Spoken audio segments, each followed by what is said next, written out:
Indonesia. Dirgahayu Indonesiaku, bangkit lebih cepat, pulih lebih kuat. Merdeka!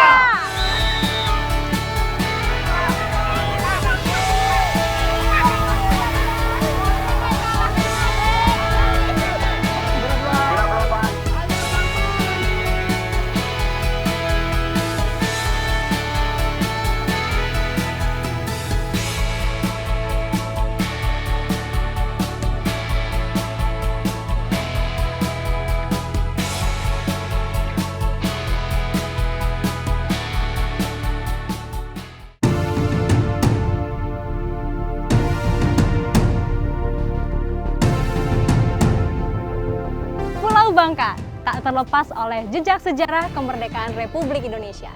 Disinilah saya akan memulai petualangan mengikuti semangat kemerdekaan masyarakat di negeri serumpun sebalai. Ikuti jejak saya, jejak petualang.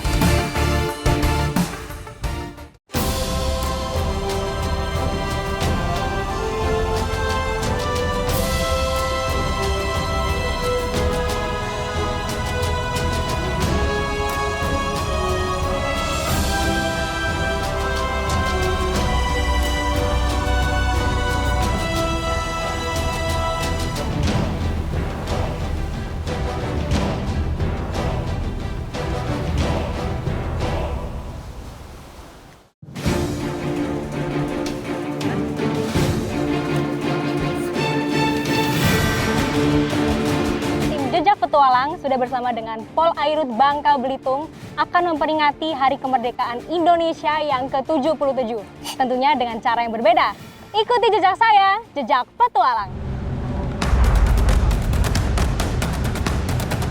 Dengan menggunakan RIB atau Rigid Inflatable Boat secara beriringan, kami berjalan menuju titik penyelaman, yaitu di Pulau Semujur, yang terletak di pesisir timur Kepulauan Bangka.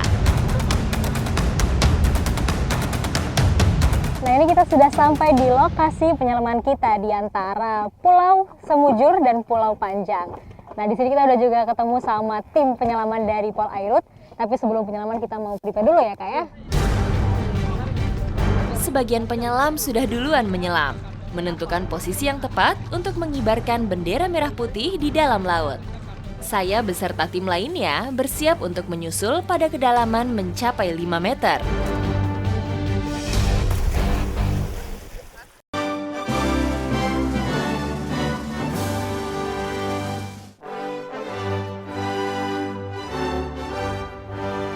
Pengibaran kali ini bertujuan untuk menumbuhkan rasa kebangsaan dan patriotisme. Sekaligus melatih kedisiplinan dan penghormatan atas jasa para pahlawan yang telah memperjuangkan kemerdekaan.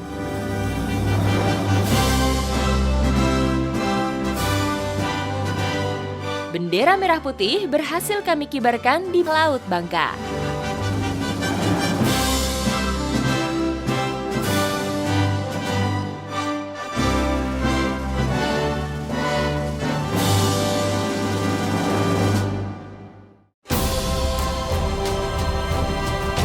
Selesai mengibarkan sang merah putih di bawah laut, kami kembali ke RIB untuk bermanuver membentuk angka 77, usia kemerdekaan Republik Indonesia di tahun 2022 ini.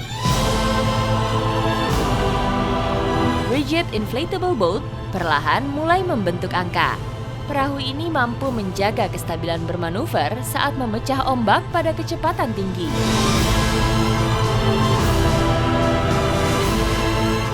Satu cara untuk mengenang pahlawan kemerdekaan Indonesia. Dirgahayu Indonesiaku, bangkit lebih cepat, pulih lebih kuat. Merdeka!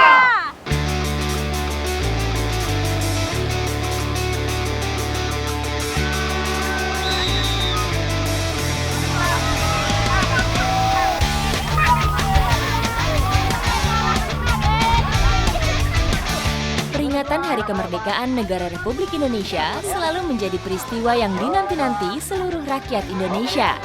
Setiap daerah memiliki cara masing-masing untuk memeriahkannya, termasuk Desa Pangkal Niur, Kecamatan Riau Silip, Kabupaten Bangka.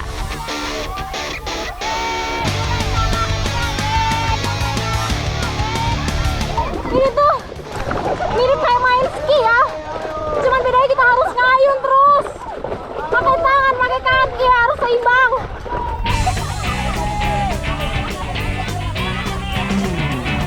Meski sudah menggunakan papan tungkah sebagai alat bantu, tetapi tetap saja lintasan lumpur menjadi tantangan yang harus ditundukkan semua peserta.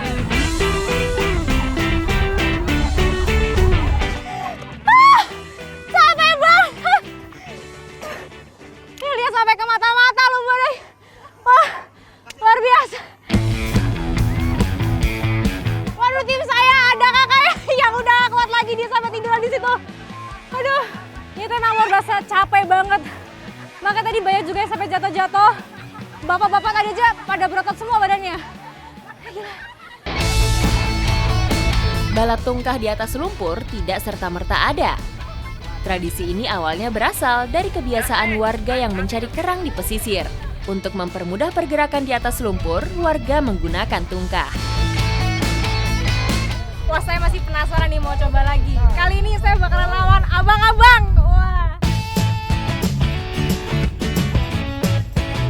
Ini biar lebih amannya, di tungkahnya dikasih busa seperti ini, biar nggak lecet.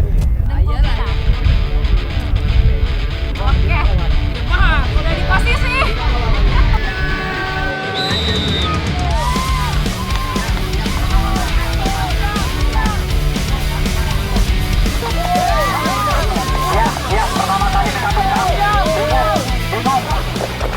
Tapi ini mungkin rahasianya, kita mending jalannya pelan tapi pasti. Di awal, baru kita setelah berputar balik, kita gaspol yang kencang. Karena tadi banyak juga itu yang udah kencang di awal, pasti mereka putar balik, tenaganya habis.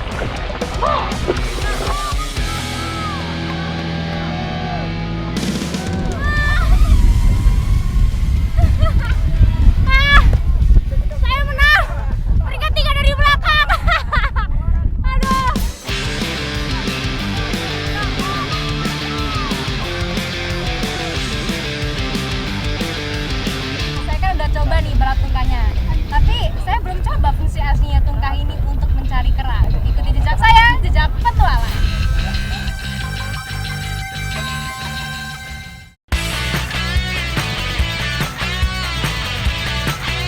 Tidak jauh bergeser dari arena balap tungkah, saya menggunakan tungkah sesuai dengan fungsi utamanya. Ini saya sama ibu-ibu lagi nyari kerang-kerangan. Nah, dia emang hidupnya di area mangrove sini, di dalam lumpur. Ini agak susah ya. Kita nyarinya harus pakai perasaan, diraba-raba. Kawasan Pantai Tanjung Sunur merupakan sumber pangan dan ekonomi bagi masyarakat Pangkal Niur dan sejumlah desa di sekitarnya. Perairan Teluk Kelabat sebagian besar memiliki ekosistem muara sungai atau eustaria. Ekosistem estuarin merupakan habitat bagi beberapa biota air, kerang darah salah satunya. Oh, ini saya dapat kerang darah. Nih, dia bentuknya emang kecil-kecil seperti ini ya, tapi belum kelihatan warnanya, lumpur semua ini. Kerang darah memiliki nama ilmiah Anadara granosa, merupakan salah satu jenis kerang yang banyak ditemukan di kawasan Asia Tenggara dan Asia Timur. Hewan ini juga dapat hidup di laut, terutama daerah perairan yang berpasir. Oh, Bu, saya dapat. Kenapa namanya kerang darah? Jadi dia punya pigmen darah merah dan dia itu bisa hidup di kadar oksigen yang rendah. Makanya dia hidup di lumpur-lumpur seperti ini. Jadi mencari kerang menggunakan tungkah ini menjadi salah satu mata pencarian masyarakat pesisir di Desa Pangkal Niur. Makanya ini banyak sekali beramai-ramai cari kerang seperti ini. Wah, seru sekali.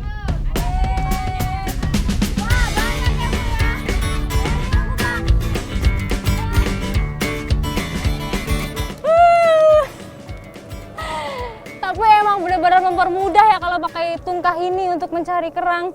Karena kita tinggal meluncur aja. Kalau jalan ini berat sekali lumpurnya.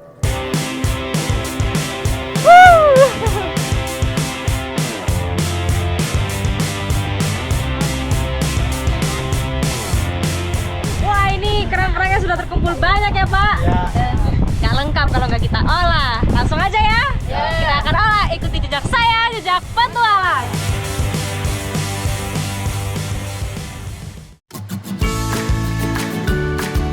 Kerang darah hasil pencarian tadi akan kami olah untuk acara syukuran dalam rangka memperingati Hari Kemerdekaan Republik Indonesia.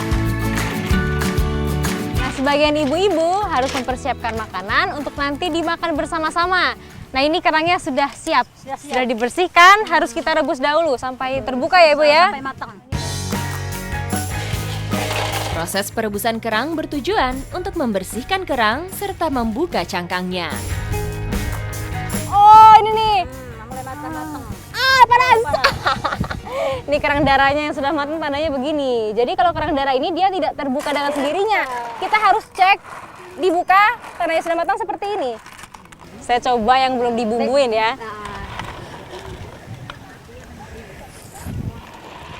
Empuk ya Bu teksturnya. Terus asin sekali. Padahal nggak ada garam ya Bu ya?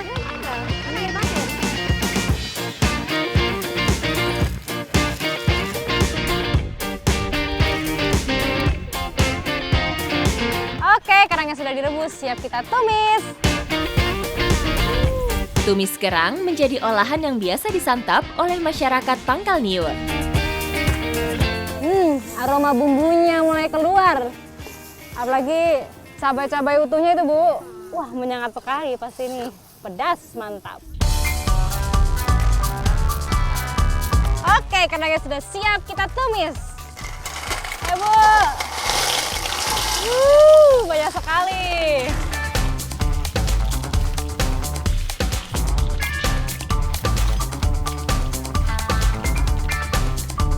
Kita cicip-cicip dulu.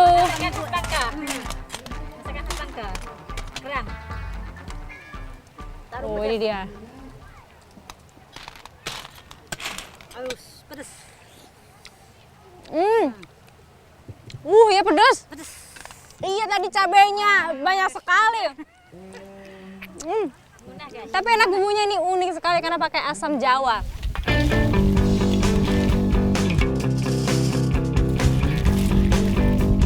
Oke, ini bumbunya sudah mantap Bu, kita langsung aja bawa untuk makan bersama. Ayo Bu, dibawa semua pakai tudung duleng ya.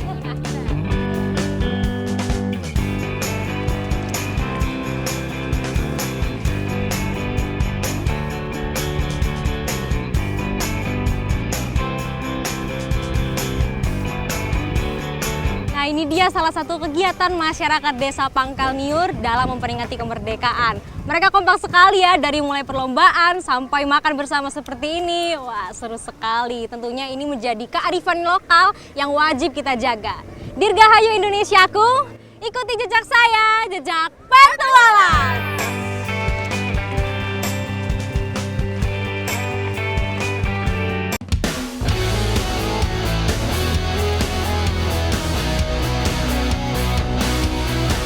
Masih di pesisir Pulau Bangka lainnya, yaitu di Pantai Tuing, tepatnya Desa Mapur. Tidak hanya memiliki pantai pasir putih dengan pulau karang, namun juga menyimpan potensi alam yang kerap dimanfaatkan masyarakat untuk kebutuhan sehari-hari. Hari ini di saat air sedang surut, saya mau ikut mencari salah satu hewan penghuni Pantai Tuing. Tapi sebelum itu, saya harus cari umpannya dulu. Ikuti jejak saya, jejak petualang. Untuk mencarinya, butuh kecepatan dan ketangkasan, karena ukurannya yang kecil dan lincah. Ini dia kepitingnya. Kalau di sini namanya kepiting batu. Mungkin karena bentuknya menyerupai batu gitu. Keras kayak juga kayak batu. Keras juga dia. Jadi ini makanan favorit gurita karangnya ya, Bang ya.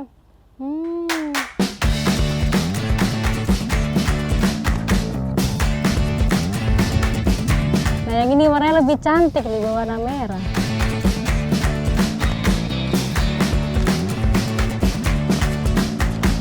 Ini kita dapat kepiting yang jenis lain, tapi ternyata nggak bisa dipakai untuk gurita karangnya karena dia terlalu lemah ya, nggak sekeras kepiting batunya. Jadi kita nggak bisa pakai ini ya Bang.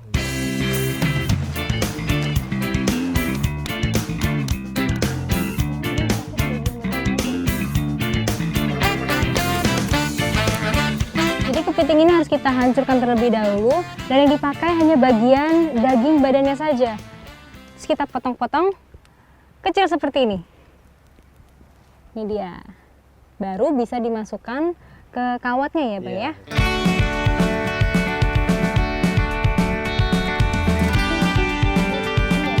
Ini dia sudah jadi umpannya. Sekarang tinggal kita berangkat ke lokasi guritanya ya Bang? Iya. Oke, ayo kita berangkat sekarang. Gurita dapat hidup di air dangkal atau pada batas pasang surut air laut sampai perairan dalam. Jadi emang carinya harus surut ya Bang ya?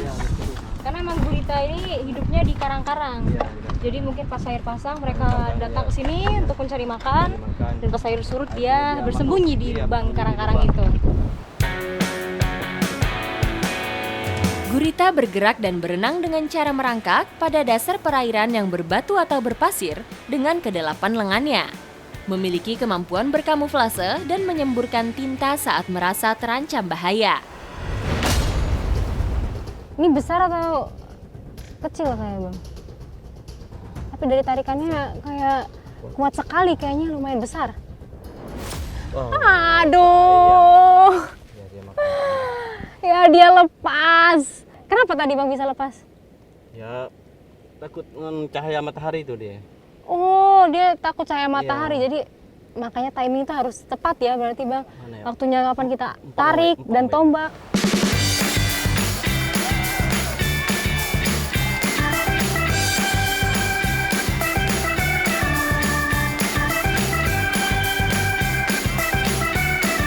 Kalau di spot ini airnya tuh kering sekali, tapi kita bisa lihat di lubang itu sudah ada air dan ada percikan-percikan dari guritanya. Jadi di situ tandanya ada gurita.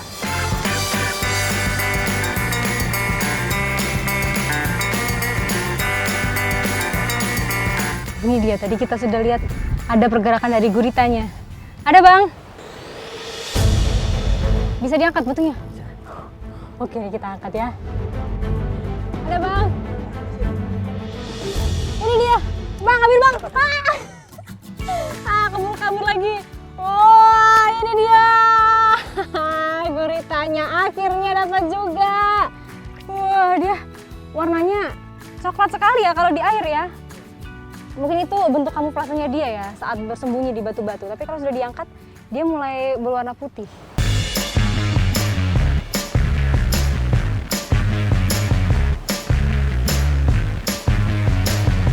Dia mulai keluar-keluar Bang. Dia lincah sekali. Aduh, tentakelnya. Jadi emang kita tariknya harus benar. Ya. Kalau nggak bisa putus dia ya Bang. Dan dikit lagi. Dapat besar sekali. Wah, ini besar sekali kita dapat. Oh, si lincah. Bang, ini gimana? Tentakelnya sangat lengket.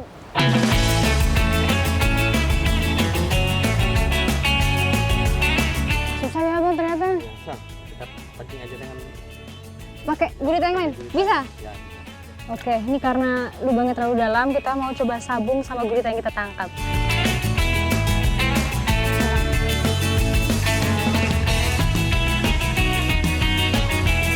Semoga dapat ya. Oke, sudah diikat kuat. Coba kita sabung. Jadi judulnya kita mancing gurita pakai gurita. Jadi tujuannya kita sabung ini supaya gurita yang di dalam merasa, wah ini ada musuh yang datang ke rumahnya, baru dia melawan dan keluar. Oh, itu dia. Ah, dapat. Wah, ada. Putus Bang. Aduh, padahal tadi timingnya sepertinya sudah tepat di kepala matanya. Tapi sayang sekali putus.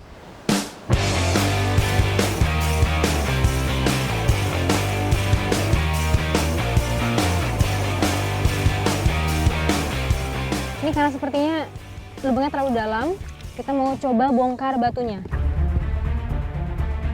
Oh, ini dia. Oh, ini dia masuk di sela-sela batunya. Bang, ya Bang.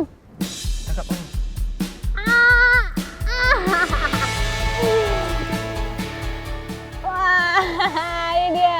Oh, dia menolak ya. Masih lincah sekali. Ini dia. dekat sekali tentakelnya. Seperti berlendir-lendir gitu.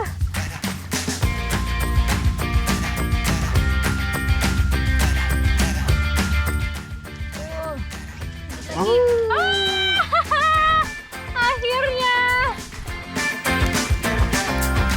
Gurita hidup hampir di seluruh laut, dari laut tropis sampai kutub utara dan selatan. Merupakan makhluk soliter. Itu sebabnya gurita tidak pernah ditemukan hidup secara berkelompok.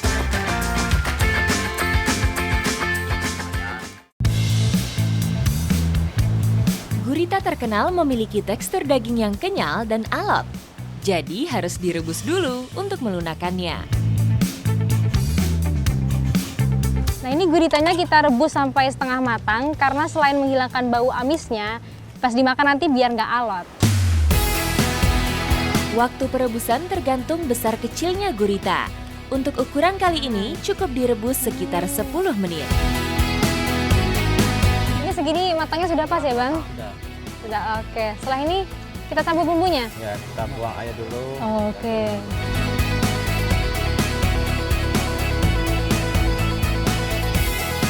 Nah, ini bumbunya kita campur sekarang ke gurita setengah matang.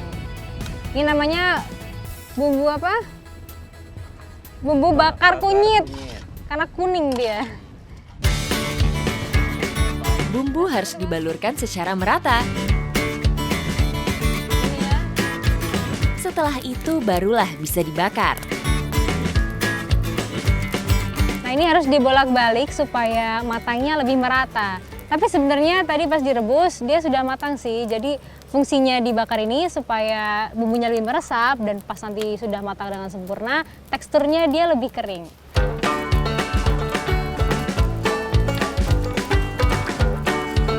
Wah, sudah matang ini guritanya. Dari aromanya ini sudah menggoda ya, Bang? Langsung aja kita santap.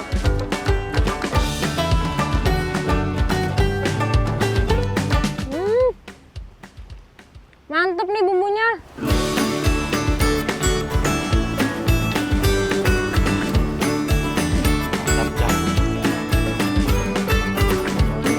Terus teksturnya, dia ini agak alot, tapi nggak sealot gurita laut. Pas digigit aja dia alot, pas sudah dikunyah, udah mulai lancar gitu ya. Nah,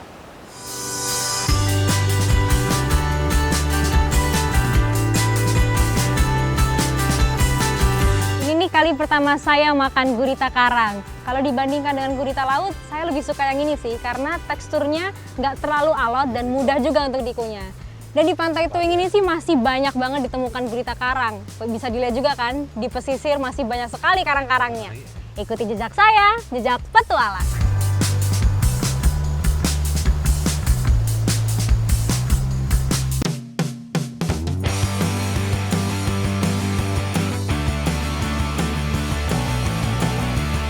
Petualangan saya di Pulau Bangka masih berlanjut.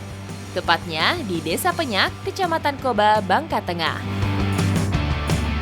Pagi ini saat air laut sedang surut, saya mau ikut kegiatan sebagian warga Desa Penyak untuk mencari salah satu hewan namanya wak-wak. Kira-kira apa itu wak-wak? Ikuti jejak saya, jejak petualang. Jadi kita harus menuju ke lokasi yang berpasir. Belum apa-apa nih, sudah sulit sekali untuk menuju ke lokasinya.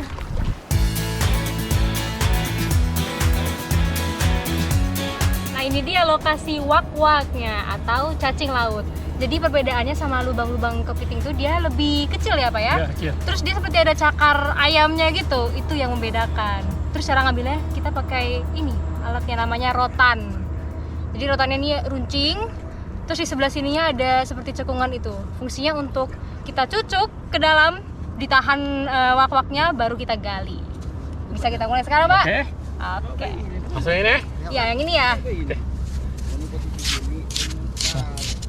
Udah. Gimana cara Gagal, merasakannya? Kalau dia kena agak lembut, kenyal. Oh gitu, jadi kita harus merasakan. Kalau ada rasa-rasa lembut atau kenyal itu tandanya wak-waknya sudah Dapat. masuk ke dalam rotan ini. Nah, tuh enggak tuh kayak Belum ya? udah nutup. Nutup. Nutup? Gagal. Cari yang lain. Ya, dan nutup. Masih pemula saya Pak. Iya. Cari yang lain kalau gitu.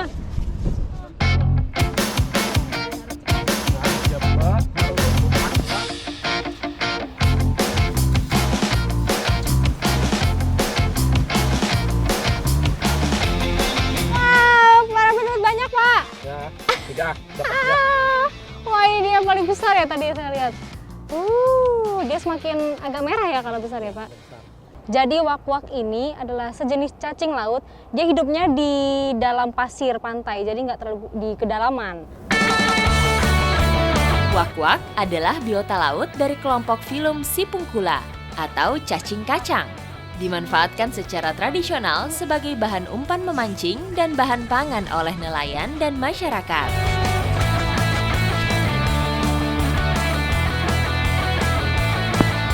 Wah, ini dia.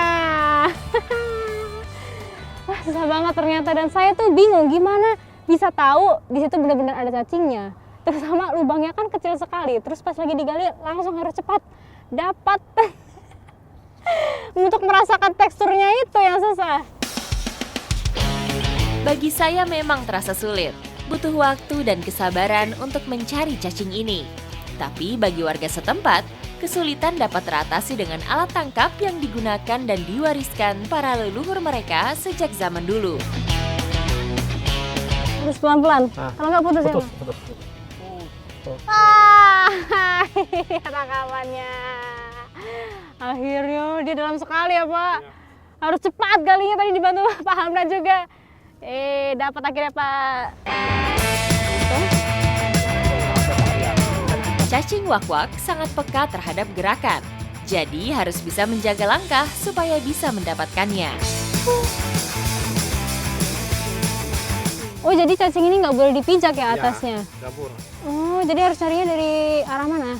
Dari tergantung kita mulai. Misal kalau dari barat ke timur, dari timur ke barat. Timur ke barat, kayak lagu dong, Bang. Timur ke barat, selatan ke utara nggak? Boleh, boleh. Boleh juga.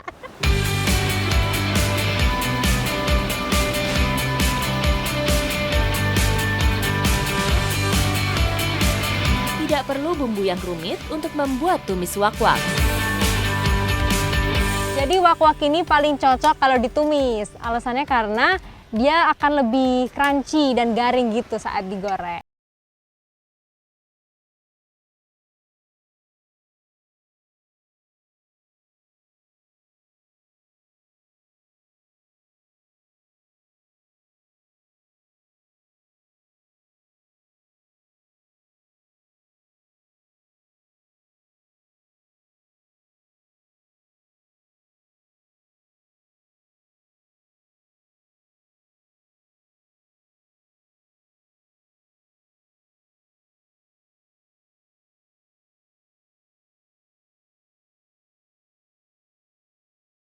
Dikunyah. Ternyata cacing seenak ini, baru tahu saya.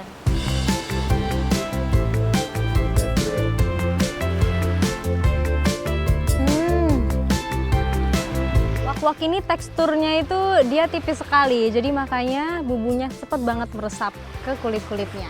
Tapi yang paling penting untuk membersihkan dari awal harus tepat, dari mulai membersihkan kotorannya, kemudian pasirnya, dan dimasaknya pun harus benar-benar sampai matang.